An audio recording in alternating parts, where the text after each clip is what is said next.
시청자 여러분 안녕하십니까? 레디 개장 시그널 진행의 김민아입니다. 오늘 아침에 출근을 하다 보니까 먹구름이 끼어 있더라고요. 간밤 미국 시장에서도 먹구름이 드리운 하루였습니다. 최근에 반도체주들이 좀 강하게 반등을 하나 싶더니 오늘장에서 강하게 다시 밀린 채로 거래를 마쳤는데요. 차익 실현 매물이 좀 쏟아지기도 했고요. 지금 전반적으로 매크로적인 측면에서 미국의 국채금리 상승 그리고 유가의 상승이 하방 압력으로 자리를 하고 있습니다. 그동안 올타임 하이를 기록했던 S&P 500 지수 같은 경우에도 3거래일째 약세를 이어오고 있는 흐름입니다. 이러한 부분이 오늘 우리 국내 증시에는 어떻게 반영될까요? 일단 미국 시장에서도 반도체주들은 하락을 했지만 바이오주나 방어주들, 금융주들로는 순환매가 이어지기도 했습니다. 이러한 부분이 오늘 우리 시장에서도 이어질 수 있을지 체크해 보시면 좋을 것 같은데요.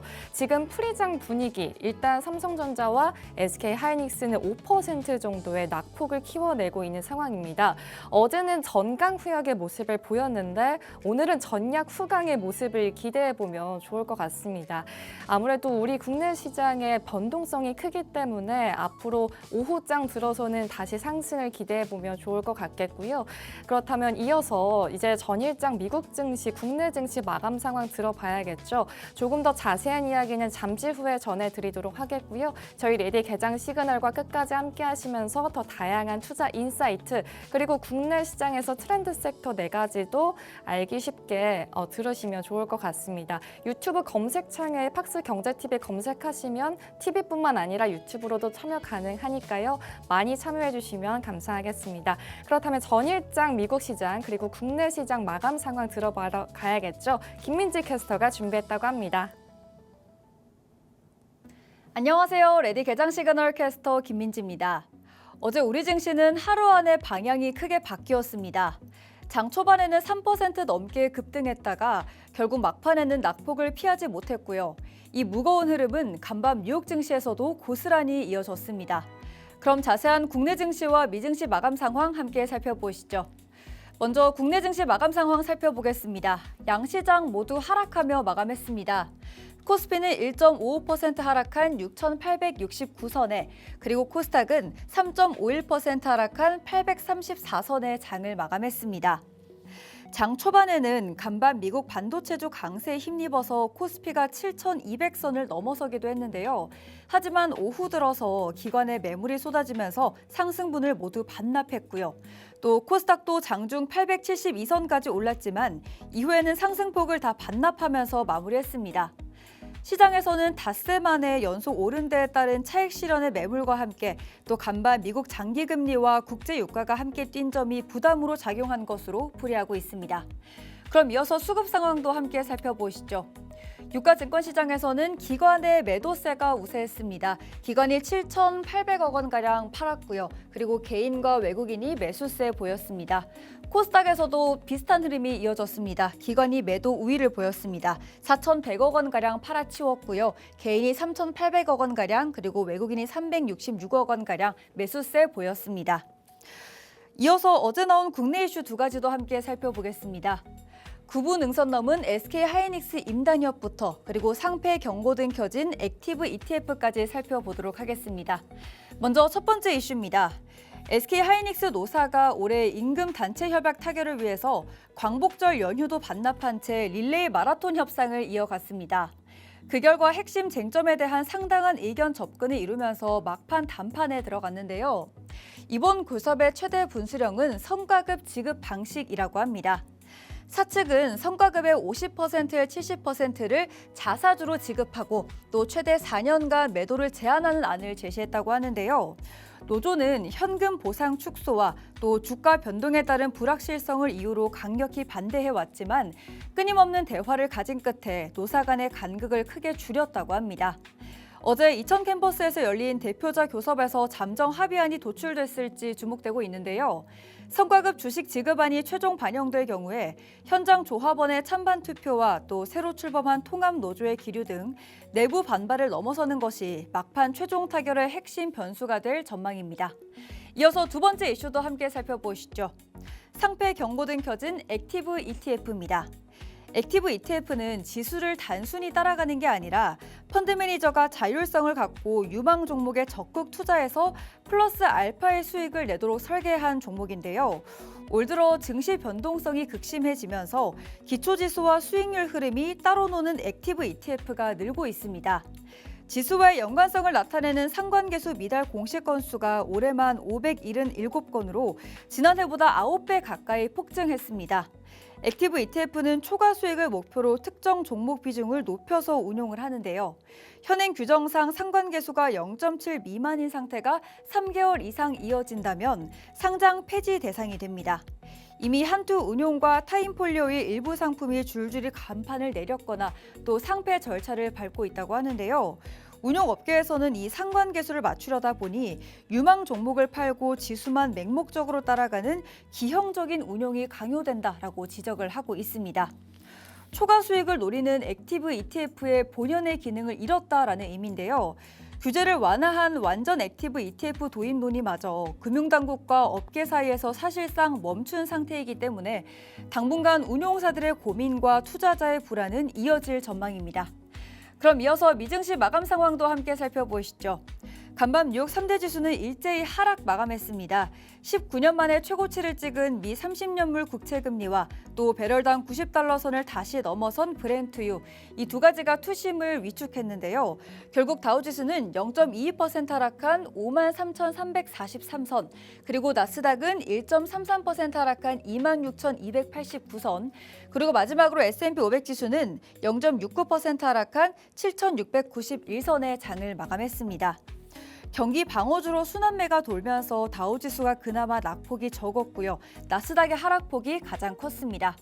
이어서 미 국채금리 상황도 함께 살펴보시죠. 미 국채금리는 다행히 소폭 내리면서 숨고르기에 들어갔는데요. 한때 5.33%까지 오르며 최고치를 기록했던 미 30년물 국채금리가 오늘은 5.29%로 내려왔습니다. 물론 5.29%라는 숫자 자체도 여전히 부담스러운 건 사실이죠.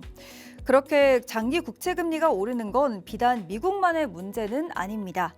프랑스와 영국, 독일은 물론 일본도 30년물이 사상 최고치에 근접했는데요. 각국 정부의 막대한 재정 적자와 또 중동발 인플레이션 우려, 거기에 AI 투자를 위한 기업들의 회사채 발행까지 겹친 게 구조적인 상승을 만들고 있다는 분석입니다. 다음은 국제유가도 함께 살펴보겠습니다. WTI는 0.48% 오른 84달러 선에, 그리고 브렌트유는 0.13% 오른 90달러 선을 넘어선 모습을 보였습니다. 미국과 이란이 호르무즈 해협 통항 문제를 놓고 현재 교착 상태에 놓여 있죠. 어제는 해협에서 선박이 피격됐다는 보도까지 나왔습니다. 공급이 끊길 수 있다는 우려가 유가를 계속 받치고 있는 상황이라고 볼 수 있습니다. 이어서 시가총액 상위 종목 함께 살펴보시죠. 10곳 가운데 오른 곳은 단 4곳이었습니다. 상위권을 간통한 흐름은 하나였는데요. AI 투자와 직접 연결된 종목일수록 낙폭이 컸고요. 그 고리에서 멀수록 잘 버티거나 또는 소폭 올랐습니다. 엔비디아부터 살펴보시죠. 반도체 지수가 5% 가까이 빠진 날이었는데 낙폭은 그보다 작았습니다. 다만 AI 투자 지속 가능성에 대한 의문이 반도체 전반을 눌렀는데요. 주가 2.34% 하락 마감했습니다. 애플은 상위권에서 가장 크게 올랐습니다. 애플의 폴더블 아이폰이 아직 시장에서 제대로 평가받지 못한 성장 동력이라는 분석이 나왔는데요. 이에 주가 1.45% 상승했습니다. 알파벳은 사실상 보합이었습니다. 0.06% 상승으로 전거래일 종가에서 거의 움직이지 않았고요. 마이크로소프트도 비슷한 흐름 보였습니다. 자체 데이터 센터 투자 부담이 거론되는 종목인데도 이날은 흔들리지 않으면서 0.27% 소폭 올랐습니다. 아마존은 소폭 밀렸습니다. 월가의 투자 거물인 스탠리 드러켄밀러와 또 데이비드 테퍼, 실리콘밸리의 대표 투자자인 피터 틸이 올 2분기 나란히 아마존에 돈을 넣은 것으로 알려졌는데요. 주가는 0.71% 하락했습니다. 이어서 6위권 아래 종목도 함께 살펴보시죠. 상위권에서 반도체를 대표한 건 브로드컴이었습니다. 반도체주가 전반적으로 밀리면서 주가 3.17% 하락 마감했고요. 낙폭이 가장 컸던 곳은 바로 메타였습니다. 4.45% 빠졌는데요. AI 인프라에 대규모 투자를 집행하고 있다는 점이 이날은 부담으로 읽혔습니다. 테슬라는 비교적 잘 버틴 모습이었습니다. 금리 상승이 부담인 종목이지만 이날 매물의 초점이 AI 반도체에 쏠리면서 비켜간 건데요. 0.72% 하락했고요. 마지막으로 1112도 살펴보시죠. AI에서 빠져나온 자금이 헬스케어처럼 경기 방어적인 업종으로 옮겨가는 흐름이 이날 뚜렷했습니다. 그 수혜를 받으면서 1112는 3.6% 상승하면서 마감했습니다. 이어서 특징주도 함께 살펴보시죠. 시장에서는 AI와 반도체주가 하락하면서 AI 설비 투자의 지속성에 대한 의심이 계속 나오고 있는 상황입니다. AI 버블론도 심심찮게 나오고 있는데요. 여기에 금리 부담까지 겹치면서 간밤 뉴욕에서는 관련 기업들이 큰 타격을 받았습니다. 먼저 살펴볼 특징주 바로 코어 위브입니다. 엔비디아 GPU를 대량으로 사들여서 AI 학습용 데이터 센터를 통째로 빌려주는 회사죠. 이날 급락의 원인은 바로 금리였습니다. 순부채가 영업이익의 10배를 넘고 또 분기 이자 비용만 6억 4천만 달러입니다. 금리가 오르면 이자 부담과 함께 미래 현금 흐름 할인율이 동시에 나빠지는 구조를 가지고 있는데요. 장기 금리가 19년 만에 최고로 오르자 그 부담이 한꺼번에 주가에 반영이 됐습니다.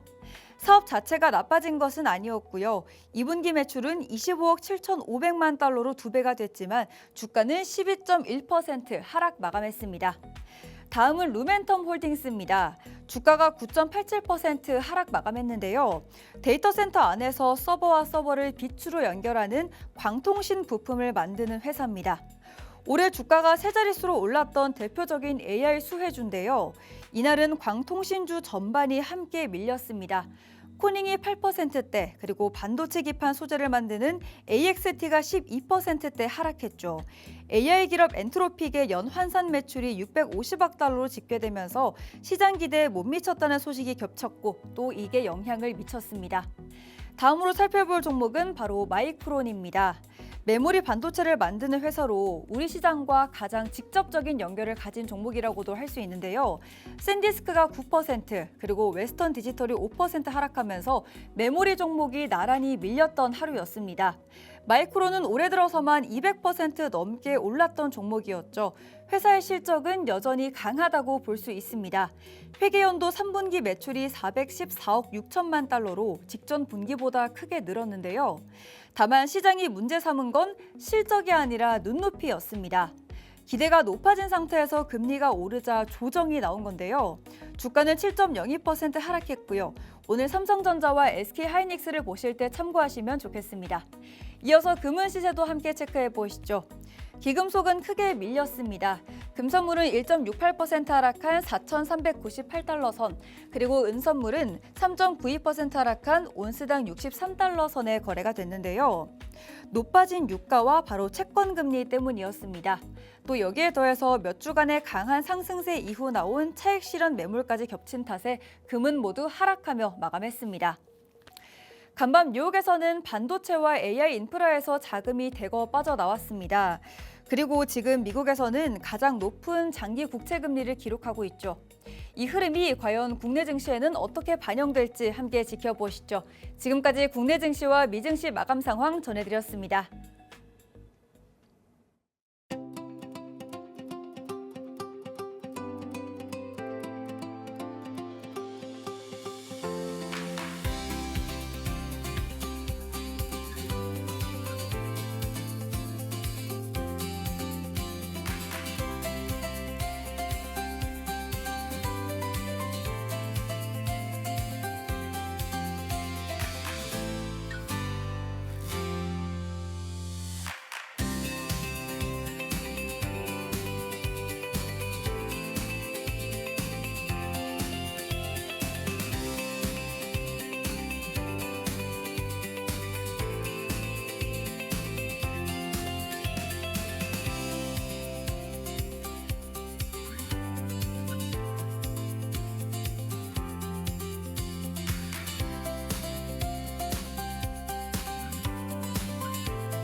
글로벌 증시 이어가 보도록 하겠습니다. 트럼프 대통령이 이란과의 종전 MOU에 관해서 더 이상 연장하지 않겠다. 그리고 이란과 더 이상 협상을 진행하지 않고 있다라는 소식을 밝혔는데요. 이에 따라서 지금 미국과 이란 간의 전쟁이 장기화되는 것 아닌가 하는 우려가 시장에 나와 있는 상황입니다. WTI가 85달러까지 상승을 했고요. 미국의 장기 국채 금리도 상승 압력을 받으면서 시장 전반에 매크로적인 부담이 자리하고 있습니다. 이에 따라서 뉴욕 증시 3대 지수 모두 하락세로 마감을 했습니다. 다우존스는 0.22% 정도 하락을 했고요. 그동안 올타임 하이를 기록했던 S&P 500 지수가 3거래일째 약세를 이어오고 있습니다. S&P 500 지수 오늘장에서 0.69% 정도 밀린 채로 거래를 마쳤습니다. 그렇다면 거래 대금은 어떻게 움직였는지 히트맵 통해서 살펴보도록 하겠습니다. 일단 전반적으로 반도체주들이 오늘 굉장히 약한 흐름을 보였죠. 그동안 반도체주가 좀 반등을 하나 싶더니 오늘장에서 미국의 10년물 장기 국채금리 상승 압력에 따라서 차익 실험 매물이 강하게 쏟아졌습니다. 마이크론이 7%의 급락세, 샌디스크가 9%의 급락세를 보였고요. 브로드컴 3.17%, 그리고 인텔도 6.58% 정도의 하락으로 마무리가 됐습니다. 엔비디아 같은 경우에는 오늘 2.2% 정도 하락으로 마무리가 됐는데요. 다행스러운 것은 뱅크 오브 아메리카 측에서 지금 엔비디아에 대한 시장의 우려가 과도하다면서 엔비디아가 지금 구간이 사실상 저평가되어 있는 구간이다라는 평가를 내놨습니다.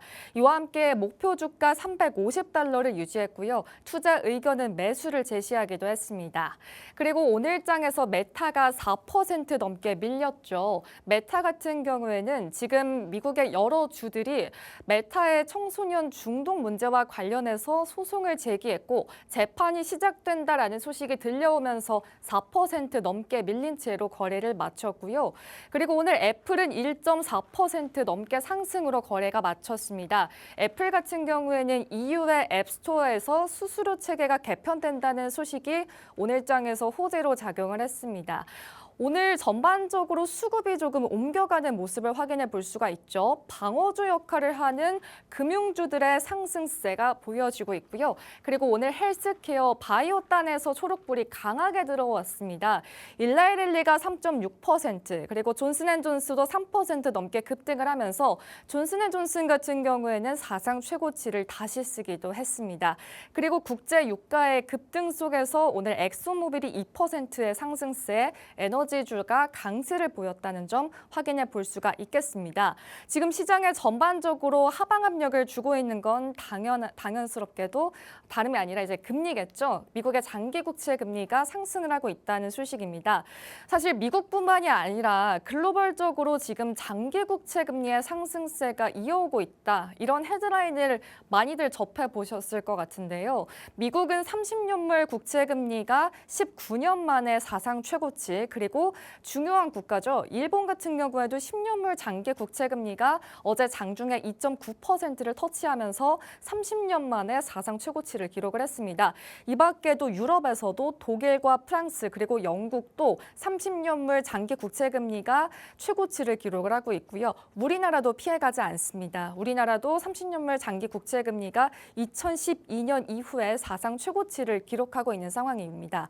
미국 시장 같은 경우에는 지난주 13일에 장기 국채 30년물 발행이 있었습니다. 신규 입찰이 있었는데 여기서 입찰 금리가 5.22%를 기록을 하면서 2001년 이후에 최고치를 기록을 했고요. 일본 같은 경우에는 다가오는 9월에 있을 BOJ에서 추가적으로 금리를 인상할 가능성이 지금 이렇게 선반영되어 있다라는 분석이 제기되고 있는 상황입니다. 그렇다면 미국의 장기 채권 금리 추이를 좀 디테일하게 살펴보도록 할게요. 올해 나와 있는 추이인데요. 지금 보시면 2년물 단기 채권의 금리 그리고 10년물과 30년물의 장기 채권 금리의 차이를 보실 수가 있겠습니다. 10년물과 30년물의 장기 채권 금리는 이번 7월 들어서 급격하게 상승을 하고 있죠. 그런데 2년물 단기 채권 금리는 오히려 꺾이고 있습니다. 이렇게 단기 채권 금리는 하락을 하고 있는데 장기 채권 금리는 상승을 하고 있는 모습을 다름 아닌 베럴 스티프닝이라고 부릅니다. 베럴 스티프닝뿐만이 아니라 커브 스티프닝이라고 부르기도 하고요. 트위스트 스티퍼너라고 부르기도 합니다. 조금씩 이 단어의 차이가 있긴 합니다. 지금 베럴 스티프닝 같은 경우에는 단기 국채 금리가 보합권 또는 상승세를 기록을 하고 있는 가운데서 장기 국채 금리가 더 높은 상승세를 띄었을 때 베럴 스티프닝이라고 부르는 것이고요. 그리고 트위스트 스티프너는 지금 미국 시장처럼 단기 국채 금리가 하락을 하고 있는데 장기 국채 금리가 상승하는 이러한 흐름을 이런 식으로 부르고 있습니다. 표시되는 단어는 지금 증권사나 시장 경제지에 따라서 조금 다르게 표현되기는 하고 있습니다만 국내 시장의 채권 보고서에서도 IM증권에서 베럴 스티프닝이라는 말을 제시하기도 했습니다. 그러니까 한국 시장에서도 지금 단기 채권 금리가 한 달 전과 비교했을 때 빠지고 있지만 장기채는 오르고 있다라는 것을 살펴볼 수가 있겠는데요. 그렇다면 미국 시장으로 다시 돌아가서 얘기를 살펴보도록 할게요. 단기 채권 금리는 하락을 하고 있는데 장기 채권 금리는 상승을 하고 있습니다. 그 전에 단기 채권이 왜 하락을 하고 있는지부터 살펴보겠습니다. 지금 8월 달에 7월에 대해서 매크로 지표들이 여러 개가 발표가 됐었죠. 일단 가장 먼저 나왔던 게 7월의 비농업 고용 지표였습니다. 예상치보다 고용이 안 좋다는 소식을 발표하면서 우리가 배드뉴스가 굿뉴스다라는 소식을 전해드린 바 있었고요. 그리고 미국의 7월 CPI, PPI도 예상치에 부합을 하면서 어느 정도 물가가 잡혀가고 있다라는 소식을 전달해 드렸습니다. 그리고 지난주 금요일에 발표된 소식인데요. 미국의 7월 소매 판매 지표가 발표가 됐습니다. 여기 오른쪽에 나와 있는 그래프 보시면 7월 들어서 미국의 이제 소매 판매 지표가 전달보다 0.6% 정도 하락을 했습니다. 이런 것들을 종합해서 봤을 때 지금 미국 시장에서 소비가 둔화되고 있고 전반적으로 경기 흐름이 둔화되고 있다. 그렇기 때문에 지금 연준에서는 금리를 추가적으로 올릴 수 있는 가능성이 줄어들고 있고요. 이러한 것을 가장 민감하게 반응하고 있는 것이 바로 미국의 단기 채권 금리라고 생각하시면 되겠습니다. 그래서 단기 채권 금리가 하락하고 있다. 이렇게 이해하시면 되겠는데요. 그렇다면 장기 채권 금리는 왜 상승을 하고 있는 것일까요?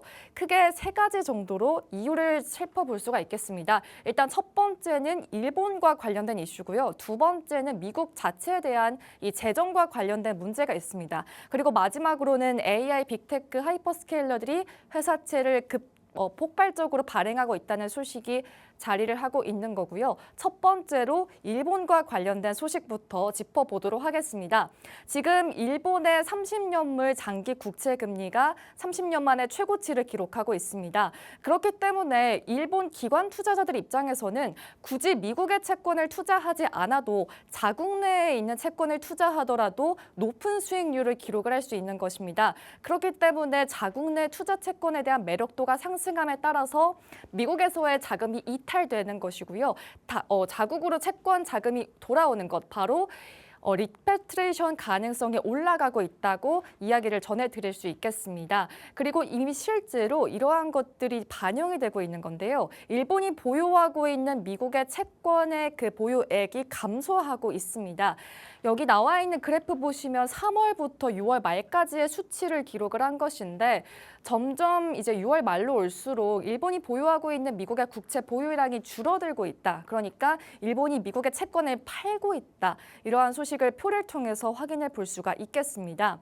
그렇다면 지금 일본은 미국 국채를 사실상 떠받쳐 줄 수 있는 해외 보유국 중에서 가장 큰 보유국으로 자리하고 있는 건데요.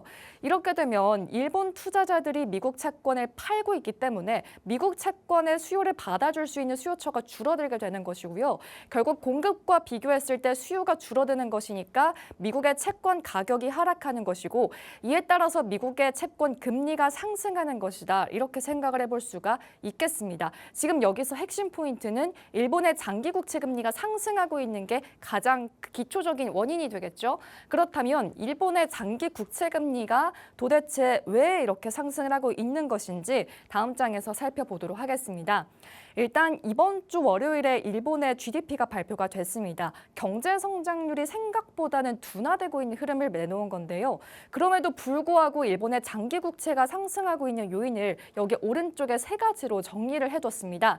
일단 지금 GDP 지표부터 살펴보시면 실질 GDP 성장률이 전년과 비교했을 때 1% 정도 상승을 한 건데요. 예상치의 절반밖에 되지 않는 수치를 발표를 한 겁니다.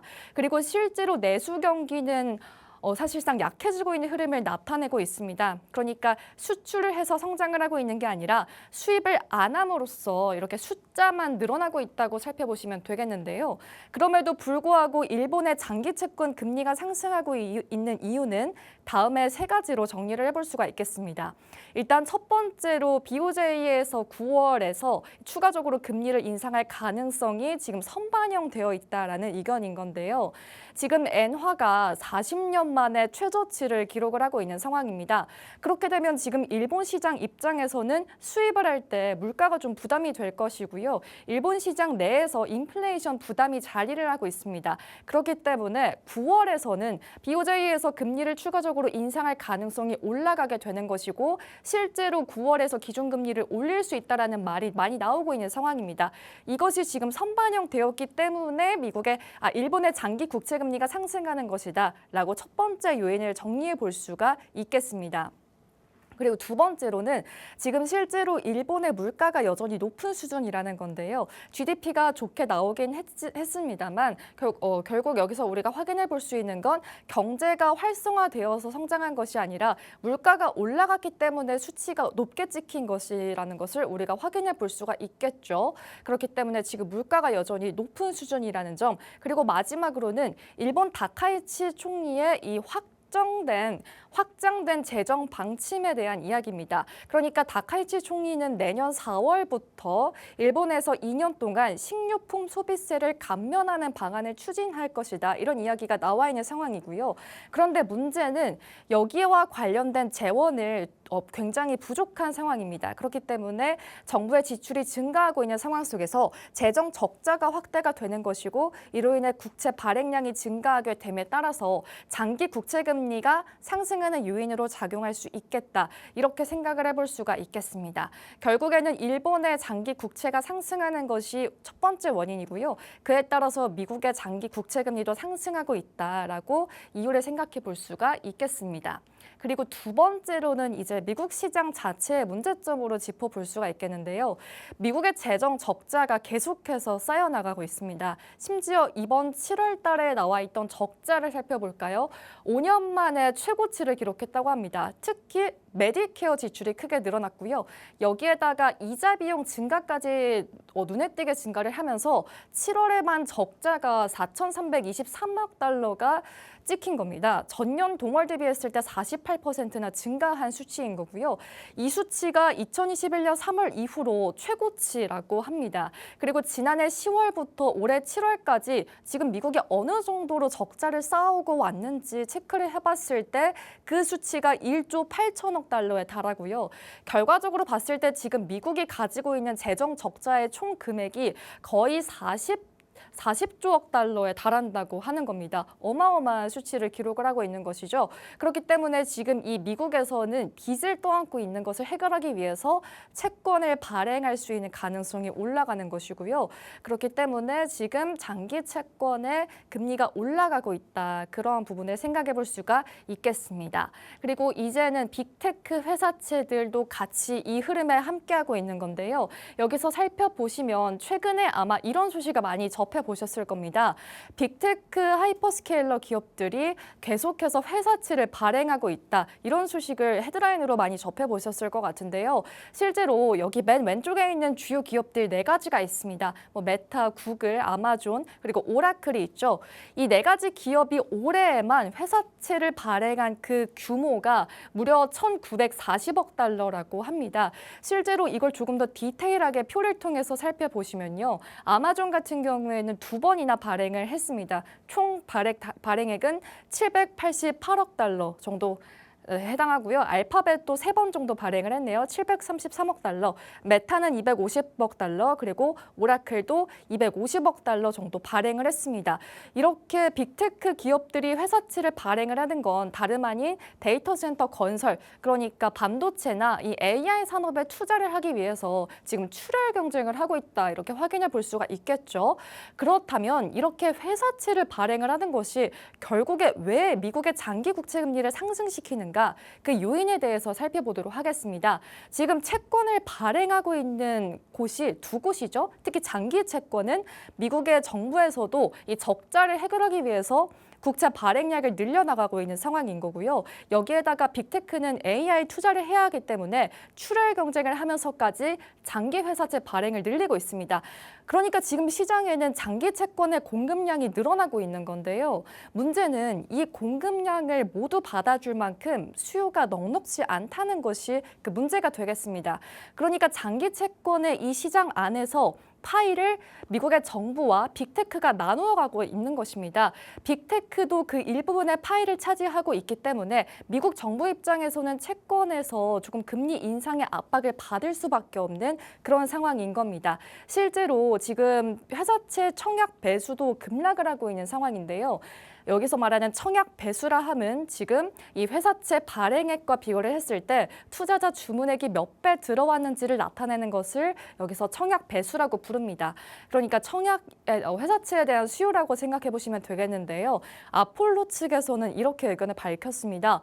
올해 2월까지만 하더라도 이 청약 배수가 거의 5배 가까이 정도였는데 이게 지금 7월에 오면서 2배 아래까지 떨어졌다라고 의견을 밝히면서 회사 채권에 대한 수요가 지금 청약 배수가 이렇게 떨어지고 있는 거고요. 지금 장기 채권을 사려면 경쟁을 미국 정부와 빅테크 기업들이 같이 하고 있다 보니까 훨씬 더 높은 금리를 주는, 더 높은 수익을 챙길 수 있는 채권에 투자자들은 투자를 할 것입니다. 그렇기 때문에 여기서 수요가 장기 실질 금리가 상승하는 요인으로 작용을 할 수 있는 겁니다. 결국에는 지금 공급량을 늘려나가고 있기 때문에 장기 채권의 가격은 하락하고 있지만 여기서 더 높은 수익률을 찾는 투자자가 있기 때문에 장기 채권의 실질 금리가 상승하고 있다. 이렇게 생각을 해보시면 되겠습니다. 이렇게 지금 미국에서 장기 채권 금리가 왜 올라가고 있는지 일본과 미국 자국 시장의 문제점, 그리고 AI, 빅테크, 하이퍼스케일러들의 출혈 경쟁에 따른 문제점까지 살펴봤는데요. 그렇다면 이러한 것들이 글로벌 증시 그리고 우리 증시에는 어떤 영향을 미칠 수 있을까요? KB증권에서는 이런 코멘트를 남겼습니다. 지금 10년물 국채금리가 미국의 10년물 국채금리가 4.7% 수준인데 이것이 5%를 넘긴다면 AI 랠리가 꺾일 수도 있을 것이다라는 경고성 발언을 내놓기도 했습니다. 물론 지금까지는 괜찮지만 앞으로 5%를 넘는지 좀 체크를 해볼 필요가 있겠는데요. 그렇다면 왜 이렇게 금리에 대해서 경고성 발언을 내놨을까요? 그 이유는 과거 사례에서 찾아볼 수가 있습니다. 과거 사례에서도 살펴보시면 과거에 버블이 붕괴됐던 사례도 이 기업의 실적이나 성장성에 대한 문제보다도 사실상 매크로적인 측면에서 금리 상승 혹은 인플레이션이 이 버블을 붕괴시키는 직접적인 요인으로 자리를 했다. 이렇게 분석을 내놨습니다. 그렇기 때문에 1929년, 1968년, 2000년도의 버블 붕괴도 금리 상승에 있기 때문에 지금 우리가 금리 상승에 대한 문제점을 우려하는 게, 경계하는 게 틀린 것은 아니다. 이런 의견을 내놨다고 정리해 볼 수가 있겠습니다. 글로벌적으로 매크로적인 이런 부담에 대해서도 정리를 해드렸는데요. 지금 시간 9시 4분 정도 지나가고 있습니다. 지금 국내 시장 개장 상황과 관련해서는 잠시 후에 돌아와서 이야기 전달해 드리도록 하겠습니다.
네, 8월 19일 수요일 국내 시장 문을 열었습니다. 개장 상황 간단하게 체크해 보도록 할게요. 일단 오늘 시장 흐름은 좋지가 않습니다. 코스피, 코스닥 모두 하락 출발을 하고 있는 상황인데요. 코스피는 6% 하락하면서 6,456선 지나가고 있네요. 6,500선을 내줬습니다. 코스닥은 2.6% 하락하면서 811포인트 지나가고 있습니다. 다음으로 수급 상황입니다. 코스피 시장에서 외국인과 기관의 동반 매도세가 보여지고 있는데요. 외국인 6,734억 원, 기관은 1,929억 원 물량 던지고 있고요. 개인이 홀로 9,129억 원 정도 매수세 보여지고 있습니다. 코스닥 시장에서는 외국인이 395억 원 매수세 보여지고 있는데 개인과 기관의 동반 매도세가 보여지고 있고요. 오늘 선물 시장에서 외국인이 2,865억 원이나 매도세를 보이고 있는 상황이네요. 다음으로 시가총액 상위 종목 전달드리겠습니다. 일단 코스피 시장 보시면 전반적으로 지금 많이 빠지고 있는 상황인데요. 삼성전자 7%, SK하이닉스 8%, SK스퀘어는 11%이지만 삼성전기가 어제는 8% 정도의 급락세를 보였는데 지금은 2% 정도로 삼성전기만 낙폭을 좀 축소를 했고요. 현대차 5% 정도 빠지고 있습니다. 다행스러운 건 하나에어로스페이스 방산주가 오늘 8% 정도 급등 양상을 보이고 있네요. 코스닥 시장 보겠습니다. 전반적으로 코스닥도 밀리고 있지만 코스피보다는 조금 괜찮은 모습이고요. 로보티즈가 2.5% 정도의 상승세 보여지고 있는 상황입니다. 이렇게 국내 시장 전반적으로 체크를 해봤고요. 이제 요즘 시장의 트렌드 섹터가 어떤 건지 살펴봐야겠죠. 송민지 캐스터가 준비했다고 합니다. 안녕하세요. 트렌드 섹터 캐스터 송민지입니다. 최근 시장을 주도하는 산업들의 연일 새로운 기록이 이어지고 있습니다. 이러한 상황 속에서 우리가 주목해야 할 주요 섹터들은 무엇인지 다양한 이슈들과 함께 살펴보겠습니다. 첫 번째는 중동발 지정학적 소식과 함께 시장에서 일제히 강세를 보인 해운 섹터입니다. 어제 18일에 미국과 이란 간의 종전 양해각서에 따른 최종 합의 시한이 별다른 성과 없이 종료되면서 양국의 군사적 긴장이 다시 고조되고 있는데요. 종전 MOU가 종료된 직후 호르무즈 해협에서 선박이 공격을 받았습니다. 종전 MOU에 따라서 호르무즈 통행이 어느 정도 회복될 것이라고 기대했지만 이 사건으로 또다시 호르무즈 해협에는 긴장감이 고조되고 있습니다. 중동발 지정학적 리스크는 시장 전반에 큰 부담 요인으로 작용되지만 한편으로는 이러한 불확실성이 해상 운임에 미치는 영향에 조심스럽게 주목하고 있습니다. 바닷길에 안전 문제가 생기면 선박들이 진입을 꺼리거나 아프리카 남단 등으로 길게 우회 항로를 택하게 됩니다. 이렇게 되면 배의 이동 시간이 길어져 전체적으로 당장 짐을 실을 수 있는 배가 부족해지게 되는데요. 공급이 줄어들면서 물건을 나르는 비용, 해상 운임이 상승하게 됩니다. 치솟은 운임은 고스란히 영업이익으로 직결되기 때문에 주식시장에서 해운주는 대표적인 지정학적 위기 수혜수로 꼽히는데요. 해상 운임이 단기적으로 급등할 수 있다는 관측이 나오면서 관련 해운주들이 일제히 강세를 보였습니다. HMM이 6.59% 상승했고 페노션이 4.32%, 대한해운이 1.97% 오르며 강세를 나타냈습니다. 여기에 해운사들의 탄탄한 2분기 실적과 노선 확장도 뒷받침되고 있습니다. HMM은 인도와 아프리카를 잇는 신규 항로를 개설해 글로벌 거점 연결망을 촘촘하게 좁혀가는 허브앤스포크 전략을 적극 확대하고 있습니다. 이 가운데 2분기 영업이익이 3,541억 원이라는 견고한 흑자를 달성했습니다. 벌크선 중심의 대한해운 역시 깜짝 실적을 냈습니다. 2분기 영업이익 630억 원을 기록하며 작년 대비 무려 91%나 급증했습니다. 두 번째는 압도적인 차세대 기술력과 수출 신기록을 바탕으로 시장을 주도하고 있는 반도체 섹터입니다. 먼저 삼성전자가 미국에서 열린 글로벌 메모리 행사 FMS 2026에서 AI 메모리의 패러다임을 바꿀 차세대 기술 비전을 전격 공개했습니다. 가장 눈길을 끈 것은 기존 HBM5와 비교해 핵심 성능을 최대 8배나 끌어올린 차세대 메모리 ZHBM입니다. 기존에는 GPU 옆에 HBM을 나란히 배치했다면 ZHBM은 가속기 바로 위에 HBM을 수직으로 쌓아 올리는 혁신적인 구조입니다. 데이터가 오가는 물리적 거리를 획기적으로 줄여 HBM5 대비 연산 성능은 최대 8배, 전력 효율은 3배 끌어올렸고 칩의 최대 난제인 열 저항도도 절반 이상 낮췄습니다. 인공지능 모델이 점점 더 방대해지면서 엄청난 양의 데이터를 한 번에 처리해야 하는데 이 ZHBM이 병목 현상을 시원하게 해결해 줄 것으로 보고 있습니다. 수출 성적표 역시 신기록 행진입니다. 지난 7월 우리나라 전체 수출의 990억 달러 가운데 반도체만 무려 12억 달러를 벌어들이며 국가 전체 수출의 40% 이상을 반도체가 책임졌습니다. 여기에 하반기 반도체 주가를 좌우할 결정적인 변수로 주주환원 정책이 떠올랐습니다. 이러한 호재 속에서 대형사들의 메모리 생산 투자가 늘어나면서 국내 장비와 부품을 공급하는 소부장주들로 직접적인 낙수 효과가 번지고 있습니다. 대표적으로 AI 반도체 필수 장비 기업인 한미반도체는 쏟아지는 글로벌 수요에 발맞춰 무려 1,300억 원을 투자해 신규 팹을 구축하기로 결정했습니다. 대형주에서 시작된 훈풍이 소부장주 기업들의 실적 성장으로 이어지는 모습 보이고 있습니다. 이어서 미래 산업의 핵심이자 실전 배치로 영역을 넓히고 있는 로봇 섹터입니다. 먼저 LG전자와 세계 1위 AI 기업 엔비디아의 협력 소식이 뜨겁습니다. 어제 18일 젠슨 황 CEO의 딸이자 엔비디아의 로봇 사업 마케팅을 총괄하는 메디슨 황이 LG전자를 방문했습니다. LG전자는 엔비디아와 지난 13일 미국 엔비디아 본사에서 미래 전략 사업 분야 협업을 위한 업무 협약을 체결했었는데요. 이후 로봇 데이터 팩토리 구축 현장에서 다시 만나 로보틱스 협력 방안을 구체화했습니다. 핵심 무기는 바로 10만 시간 규모의 대규모 학습 데이터입니다. 로봇 경쟁의 핵심은 단순히 로봇 몸체를 만드는 것을 넘어서 로봇이 얼마나 깊이 학습했는가로 넘어가고 있습니다. 이에 맞춰 LG전자는 수백 대의 로봇을 실제 가정과 제조 라인, 물류 창고에 직접 투입해 12년치에 달하는 실제 행동 데이터를 쌓기로 했습니다. 여기에 엔비디아의 AI 시뮬레이션 기술을 더해 이 데이터를 가상 공간에서 무한대로 합성하고 증폭시킵니다. 이렇게 LG전자가 쌓아온 하드웨어 몸체 기술에 엔비디아의 AI 두뇌가 합쳐지면 어떤 차세대 로봇이 나올지 시장의 기대감이 커지고 있습니다. 글로벌 동맹뿐만 아니라 K로봇의 국방 실증과 부품 실적도 돋보입니다. 현대차그룹은 육군산업부와 손잡고 위험한 군수물자 수송과 전방 경계작전에 피지컬 AI 로봇을 투입하는 사업에 돌입했습니다. 장병들이 보다 안전하게 본연의 임무를 전념할 수 있도록 돕겠다는 계획입니다. 실적 숫자도 확실합니다. 먼저 두산로보틱스는 지난해 인수한 북미솔루션 기업 효과가 본격화되며 2분기 매출이 1,176억 원으로 전년 동기 대비 무려 290%, 4배 가까이 폭증했습니다. 상반기 북미 매출 비중만 53%에 달합니다. 로봇 관절 부품인 액추에이터를 만드는 로보티즈도 2분기 매출 154억 원 중 무려 98%를 이 핵심 관절 부품인 액추에이터로 벌어들이면서 글로벌 시장에서의 독보적인 부품 경쟁력을 다시 한번 입증했습니다. 특히 2분기 시장 중국 매출이 1분기보다 3배나 급증했는데요. 하반기에는 차세대 액추에이터와 이족 보행 휴머노이드 정식 출시로 추가 성장을 노리고 있습니다.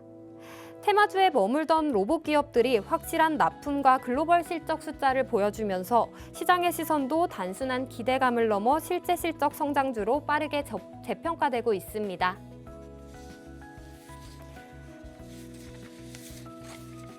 마지막으로 최근 조선 섹터가 또다시 주목되고 있습니다.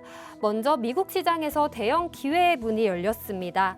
미국 정부가 미국 내 조선소를 짓거나 기존 조선소에 지분을 인수한 외국 조선소에 한해서 선박 최초 2척은 본국에서 건조해 미국에 납품할 수 있도록 한시적으로 허용하겠다고 공식 발표했습니다. 그동안 미국은 해외에서 만든 선박이나 군함의 도입을 엄격하게 금지시켰는데요. 미국 조선소의 생산 능력이 부족해지자 예외적으로 첫 2척은 본국 조선소에서 빠르게 만들고 이후 물량부터 미국 조선소에서 건조하도록 길을 열어준 것입니다. 이 조건에 가장 확실한 수혜 기업으로 한화가 꼽힙니다. 한화는 이미 미국 필라델피아의 필리즈 선수를 인수해 조건에 완벽히 부합하는데요. 여기에 한화는 특수선과 군함 건조에 강한 오스탈 USA 인수까지 추진하며 미국 내 현지 거점을 공격적으로 넓히고 있습니다. 국내 조선소 현장도 쉴 틈 없이 돌아가고 있습니다. 국내 조선 3사의 도크 가동률이 100%를 돌파하며 2028년 인도 물량까지 사전 완판을 기록했습니다. 도크가 꽉 차다 보니 조선사들은 수익성이 높은 친환경 선박 위주로 선별 수조를 진행하면서 마진을 극대화하고 있습니다. 특히 삼성중공업은 올해 세웠던 상성 부분 수주 목표를 이미 조기에 달성하며 실적 가식성을 입증했습니다. 여기에 카이스트와 손잡고 차세대 선박 연구센터를 설립해 스스로 운항하는 자율운항 선박과 탄소 배출이 없는 미래 친환경 스마트 선박 기술 개발에도 속도를 내고 있습니다. 오늘 살펴본 네 가지 섹터의 공통점은 분명합니다. 탄탄한 기술력을 바탕으로 글로벌 시장에서 확실한 실적을 만들어 나가고 있는데요. 시장의 변동성 속에서도 이렇게 실적 모멘텀을 갖춘 주독 섹터들 함께 체크해 보셔야겠습니다. 지금까지 캐스터 송민지였습니다. 네, 트렌드 섹터 4가지도 살펴봤습니다. 지금 시간 9시 17분 정도 지나가고 있는데요. 국내 시장 간단하게 체크해 보도록 하겠습니다. 일단 지수부터 보시면 아까 전보다 조금 더 낙폭을 키워내고 있습니다. 코스피는 6,400선을 지나가고 있고요. 코스닥도 낙폭 조금 더 키워서 804포인트 지나가고 있습니다.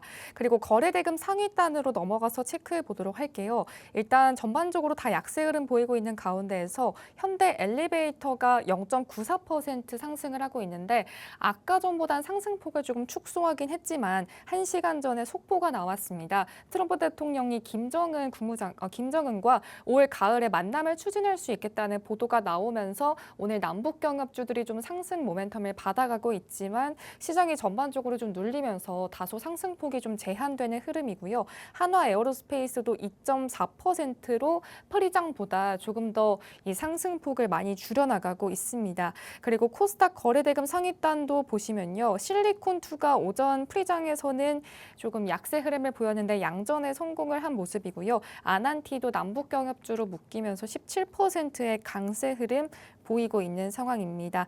이렇게 전반적으로 지금 상황 살펴봤는데요. 코스피 시장 같은 경우에는 5% 정도 밀리면서 매도 사이드카가 걸리기도 했습니다.